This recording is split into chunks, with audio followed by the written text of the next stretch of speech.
Part 1 में हमने देखा कि राइस्टार की कार हर रात अपने आप चलती थी और लोगों को बेरहमी से मार देती थी। लेकिन एक रात राइस्टार ने अपनी ही कार का पीछा किया। जब कार अपना शिकार कर रही थी तभी राइस्टार उसके सामने आ गया और चिल्लाकर बोला, कौन है कार के अंदर? तभी कार में से राइस्टार के पिता टंग टंग बाहर निकले। राइस्टार डरते हुए बोला, बाबा आप तो सड़क दुर्घटना में मर गए थे ना? टंग टंग बोले, नहीं बेटा, वह कोई सड़क दुर्घटना नहीं थी, मेरी हत्या की गई थी। फिर टंग टंग ने पूरी सच्चाई बताई। जिस दिन मैं घर से कार लेकर सामान लेने जा रहा था तभी मैंने देखा कि रास्ते के बीचों बीच रंगा बाबू खड़ा था। वह भी एक कार मैकेनिक था। उसने मेरी कार रुकवाई और कहा, टंग टंग, मेरे पास एक कार है जो मुझसे ठीक नहीं हो रही, क्या तुम उसे ठीक कर दोगे? मैंने कहा ठीक है। फिर वह मुझे अपने गैरेज में ले गया। वहाँ उसके बहुत सारे आदमी खड़े थे। मैंने पूछा, रंगा बाबू तुम्हारी कार कहाँ है? ये सुनकर रंगा बाबू हंसते हुए बोला, टंग टंग, अब तू ऊपर जाकर कार ठीक करना। मैं डर गया और पूछा, क्या मतलब? रंगा बाबू बोला, मतलब ये कि आज तू मेरे हाथों से नहीं बचेगा। मैंने कहा, मैंने तुम्हारा क्या बिगाड़ा है? रंगा बाबू बोला, तू ही मेरा सबसे बड़ा दुश्मन है। तेरी वजह से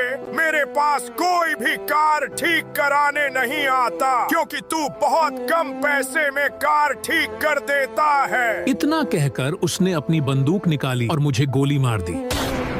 फिर मेरी लाश और मेरी कार को नदी में धक्का दे दिया। इसलिए आज भी मेरी आत्मा अपने बदले के लिए भटक रही है। ये सुनते ही राइस्टार का खून खौल उठा। सुबह होते ही वह रंगा बाबू के घर पहुंच गया। उस समय रंगा बाबू आराम से सो रहा था। राइस्टार जोर से चिल्लाया, उठ जा साले रंगा। रंगा बाबू उठकर बोला, कौन है तू? राइस्टार गुस्से में बोला, मैं टंग टंग का बेटा राइस्टार हूँ। तूने मेरे पिता की हत्या की थी। आज तेरा आखिरी दिन है। रंगा बाबू हंसते हुए बोला, तो तुझे सच पता चल ही गया। हाँ, मैंने ही तेरे बाप को मारा था।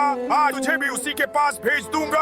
आज तेरा खेल खत्म। इतना कहकर उसने अपनी बंदूक निकाल ली। जैसे ही वह राइस्टार को गोली मारने वाला था तभी अचानक टंग टंग की आत्मा वहाँ प्रकट हो गई। उसे देखकर रंगा बाबू डर गया और बोला, टंग टंग, लेकिन तुझे तो मैंने मार दिया था। टंग टंग की आत्मा बोली, हाँ, तूने मेरे शरीर को मार दिया था, लेकिन मेरा बदला अभी बाकी था। रंगा बाबू हंसते हुए बोला, आज मैं तुम दोनों बाप बेटे को खत्म कर दूंगा। उसने टंग टंग की आत्मा पर गोली चला दी, लेकिन गोली उसे छू भी नहीं सकी। टंग टंग तुरंत गायब हो गया। अब रंगा बाबू समझ गया कि उसके सामने टंग टंग की आत्मा है जिसे वह कभी नहीं मार सकता। वह डरते हुए हाथ जोड़कर बोला, मुझे माफ कर दो। टंग टंग, टंग टंग की आत्मा बोली, तू माफी के लायक नहीं है रंगा। आज तेरा खेल खत्म। इतना कहते ही टंग टंग की आत्मा गुस्से से आग बबूला हो गई और रंगा बाबू पर टूट पड़ी। उसने रंगा बाबू को बुरी तरह पीटा और आखिर में उसे जिंदा निगल लिया। इस तरह टंग टंग का बदला पूरा हो गया। आखिर में उसने अपने बेटे राइस्टार को आखिरी बार अलविदा कहा और हवा में हमेशा के लिए गायब हो गया।